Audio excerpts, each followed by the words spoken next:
E o que é um desafio assim para você lançar um produto em vários lugares? Vamos dizer, estou lançando um produto no Brasil, e aí eu vou pesquisar pacientes médicos brasileiros, né? Tanto no Uhum. processo de lançamento como desenvolvimento, né? Que é igual a gente está falando.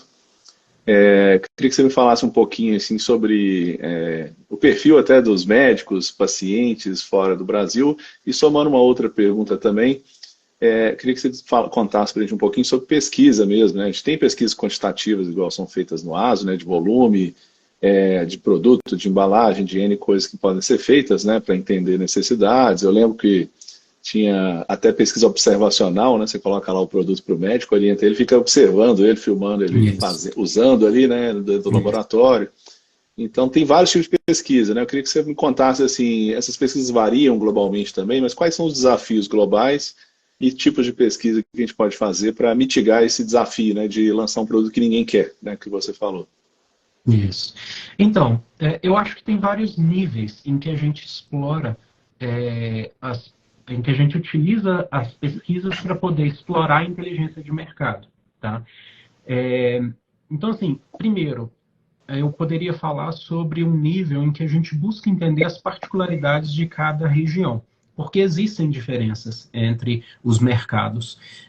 No caso do mercado de oftalmologia, essas diferenças nem sempre estão ligadas à parte técnica. Então, eu estava dizendo que tem pesquisas em diferentes níveis, e um desses níveis é exatamente associado a entender as particularidades dos diferentes mercados, porque existem essas particularidades.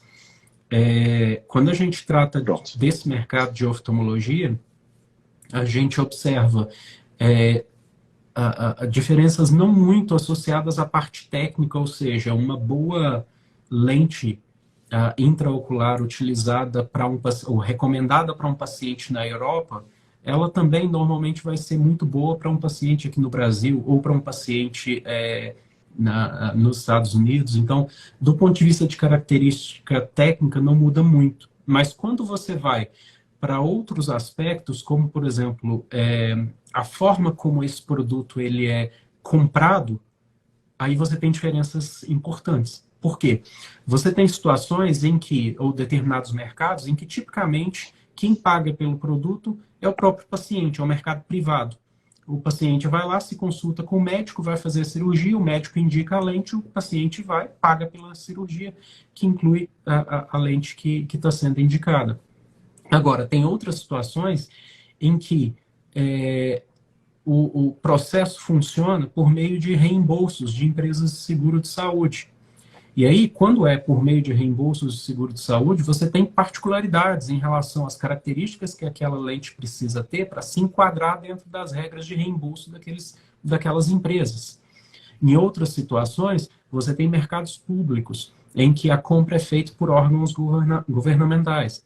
Então, nesses casos, você também precisa entender quais as exigências, os requisitos que esses órgãos têm, para que você desenvolva um produto que possa se enquadrar no processo de compra deles. Então, ou seja, mesmo a forma como o produto vai ser vendido precisa ser considerado antes. Isso é interessante porque eu estou muito acostumado a trabalhar com equipes, a gerenciar equipes que são muito técnicas.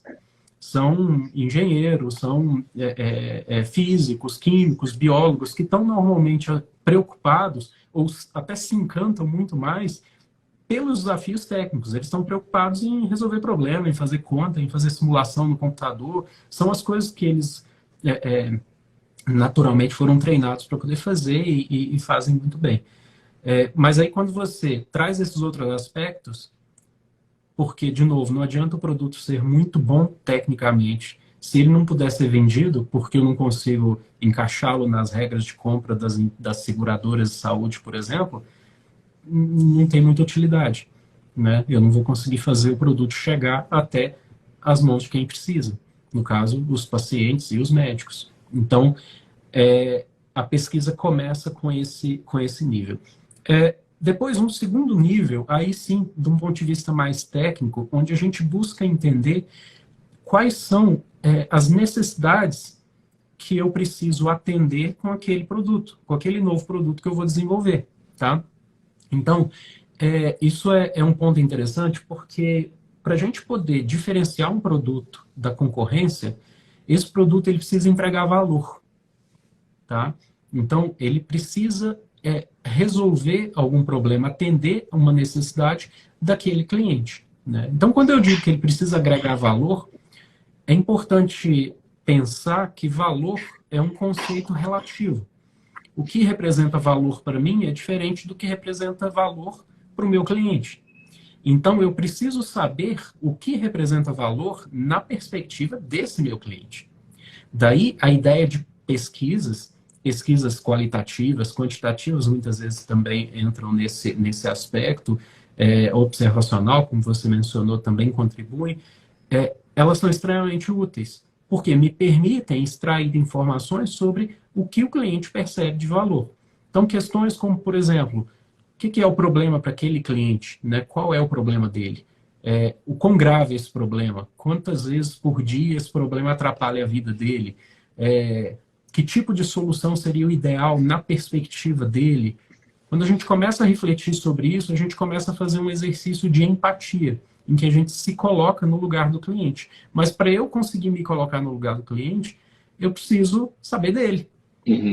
Eu não posso inferir as respostas e imaginar que de dentro do escritório, ali no ar-condicionado, eu vou ter todas as respostas. Eu tenho que ir para o mercado e perguntar. Então, eu tenho que utilizar ferramentas para isso, né? Ferramentas de auxílio à pesquisa, como o ASO, por exemplo. A gente precisa implementar uma ferramenta como essa para a gente poder buscar essas respostas.